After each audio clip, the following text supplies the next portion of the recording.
morning, everybody. You are listening to K-Top Radio 1640 AM. This is the show, Utah Home Sweet Home. I am your host, Yoshi Shiraki. Our very special guest today is none other than Jonas. Yeah! Jonas and Suji. Thank you. How are you, buddy? You feel so special. Thank you so much. Oh, yeah. Awesome. Thank you. Good. We were just talking about being sick a second ago, right before we went on air. Yes. Yes. Man, yeah, it's interesting, all the different... I was just telling him how one of my really good friends thought he was going to literally die, and his wife was totally fine, and anyways, kind of unrelated to the show, but... Hey, you know what? It's a relevant topic these days. It is a relevant topic these days. Awesome. Okay, so today we are going to talk about entrepreneurship. Jonas has multiple businesses. He's a real estate agent, he's a fix and flipper, he's a landlord, hard money lender. I mean, the guy does so many things. And for those of you out there who are thinking, man, I want to start my own business. I would like to see what it's like to be able to quit my 9-to-5 and go do something by myself, right? But you're a little nervous. You don't know what that's going to be like. Quit my job. Are you kidding me? Like, people are getting fired. Why would I quit my job? Well,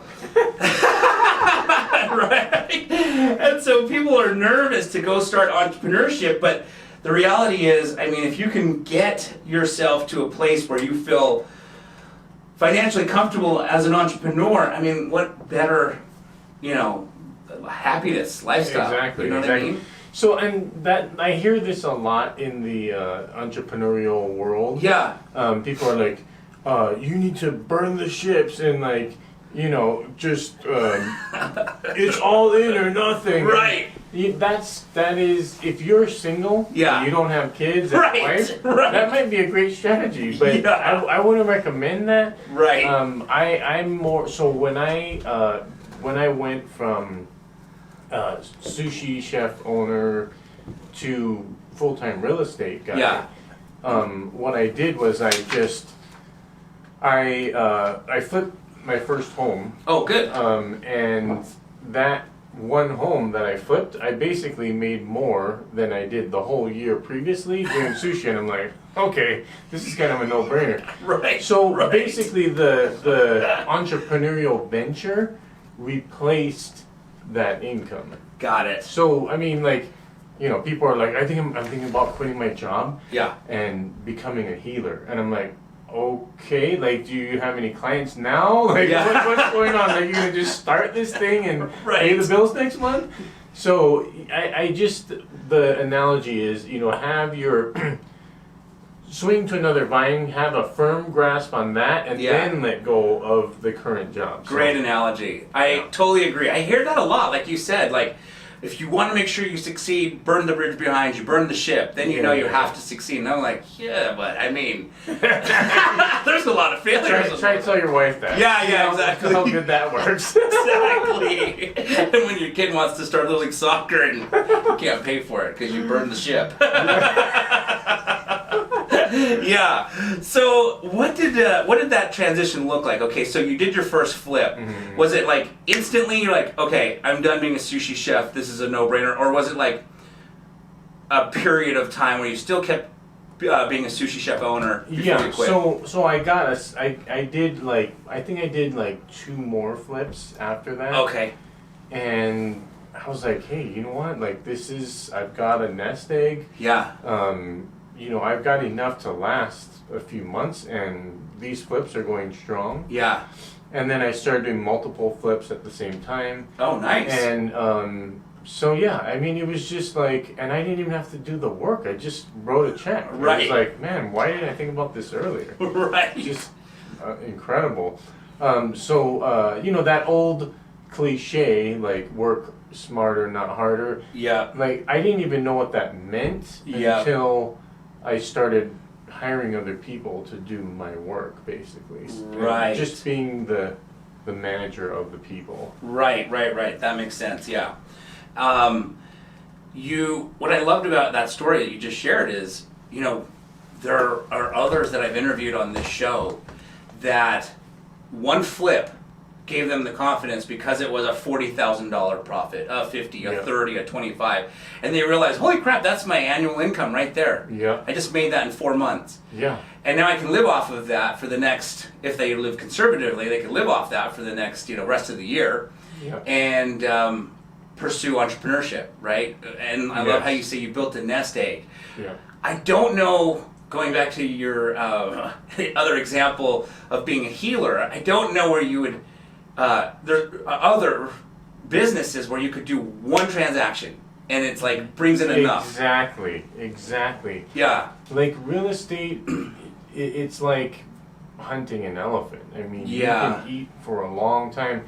I was catching guppies before. Right. Yeah. I was catching a lot of them, man. Yeah. But I was starving. Right, right. It's like you just shoot one elephant and you are good for a long time. Yeah. And you're right. It's like, and there's no, like, I mean, I was watching this show on Amazon. It's called The World's Toughest Race. Have you ever seen this thing? No. So this is crazy. These guys, like, literally are killing themselves. Okay, it's like it's one of those adventure races. Yeah. And for like a week straight, okay, they're like sleeping for like half an hour. They're like getting hypothermic. I mean, people are literally like almost dying. Okay. Oh my gosh. And I'm thinking, man, these guys must be making bank or something. Yeah, you know what I mean? Yeah.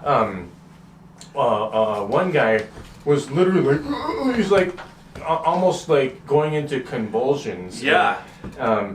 And like near death, right? Holy so cow. This team gets to the finish line, and the host, Bear Grylls, he's like, congratulations, you are the #1 team, and you just won $100,000. And I'm like, that's it? what? I'm like, there's 5 people. Yeah. That's 20 grand. Do you realize, like, on my last real estate transaction, I made more than that. Right. And you almost killed yourself. Yeah, exactly. What? Like, why? You know what I mean? Seriously, yes. I go into convulsions if I get less than 6 hours of sleep. Exactly. Let alone 30 minutes. Man, I mean, it's just there's easier ways. Yes. You know what I mean? Absolutely. Okay, so now you've left your business, your first business, your sushi chef business, and you're pursuing real estate full time. What does that transition look like for you? Was it rocky? Did you start having regrets? Did you say maybe it was a mistake, or was it totally smooth and you're like, wow, best decision ever? Yeah, I mean, I wouldn't say it was totally smooth. If you've ever dealt with contractors on a full-time basis, I mean, that's enough to give you an ulcer. Yeah. But no, so that, I mean, but I thought about it, I'm like, okay, deal with contractors or run around like a crazy man making, 1,000 California rolls. I'm like, right. It's a no-brainer. So yeah, I mean, lots and lots of follow-up phone calls, just like, hey, you said you were going to be here. You promised me. You're not here. Right. What happened to all my materials? Looks like they're all gone. So, that just the typical, contractor drama. But I would say the most difficult part for me was moving from doing everything myself to delegating everything. Right. Because, I mean, even if I wanted to, I couldn't hang some sheetrock. Yeah. And I knew that wasn't a good use of my time. Right. So I would say that, man, what was the other things that were hard? Probably just getting used to the lull in between checks. And like, and being literally like all in. Yeah. I remember doing 3 flips at one time. And I was just like watching my bank account, and I'm like, I have like $1,200 left in my bank, and like that's it, what I mean? And I'm like, and I have 3 homes to sell, and if these don't sell, I'm screwed. Yeah, exactly. So I remember just thinking like, okay, worst case scenario, I have a credit card. Yeah. But you know, it's just like that. And what I learned was things, you know, you've heard of the rule of thirds, like Yeah. it'll take 3 times as long. It'll cost 3 times as much, and you'll make like 1/3 of what you thought. That's kind of how it was. So what I learned was to just be very selective of the deals that I picked. And if you were like kind of like, ooh man, that deal looks a little skinny. Like I think I might make like 15 or you know somewhere around there. I'm like, you know what? I'm not gonna do it because 15 could go like you know one little problem, boom, gone. Yeah, and then you made 0, which has happened to me before. Yeah, me too. So there were times where I actually went in the hole. Yeah. And I mean, and I thought I had a huge spread. Right. I mean, I remember this one home I bought. It was built in like 1892 or something. Yes. Like, never do that.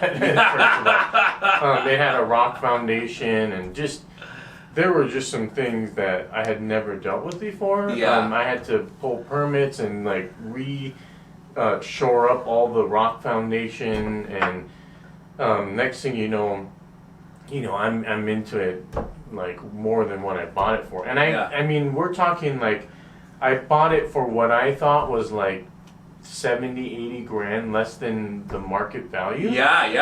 And just cost after cost after cost and just like crazy stuff. Like the lath and plaster was like cracking all over the place and just you know one of those jobs. So Right.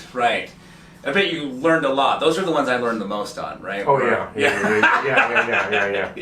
And really, if you think about it, that's kind of like life. Is like knowing what not to do. Yep. And so, but like I said, it's you'll never do that again, right? Because you got screwed so badly. Like, wow. Exactly. Like every time, you know, what year was that built? Like every time, I'm like double checking. Does it have a rock foundation? Right. Like I ask that like every time. That's like my worst fear. Seriously, I've got a property where I call it Coatesville University because it was on Coatesville Avenue. But man, did I learn a lot. Taught me a lot of lessons. Okay, before we part ways, in case you have a dog or know someone else who does have a dog, I wanted to take a quick second to show you the Snap Leash. The Snap Leash can literally do so many things, and I'm going to share with you one of the many cool things that it can do. As you can see, the Snap Leash is designed with 2 swivel hooks, one on each end. This end has a cushion stitched into it to make it comfortable when walking your dog. Now, all you have to do is take this swivel hook, put it into this very first grommet, and now you've got your handle. Okay, so now let's imagine you're at the park and you want to secure your pet quickly, safely, and easily to a park bench, a tree, or a pole because you just want to sit down and relax. Well, all you need to do is take this swivel hook, remove it from the very first grommet, wrap this leash around any size tree or pole or park bench, and put it into the appropriate grommet, and now you have secured your pet quickly, safely, and easily. And when it's time to head home, another great feature about the Snap Leash is you can simply wrap it around your waist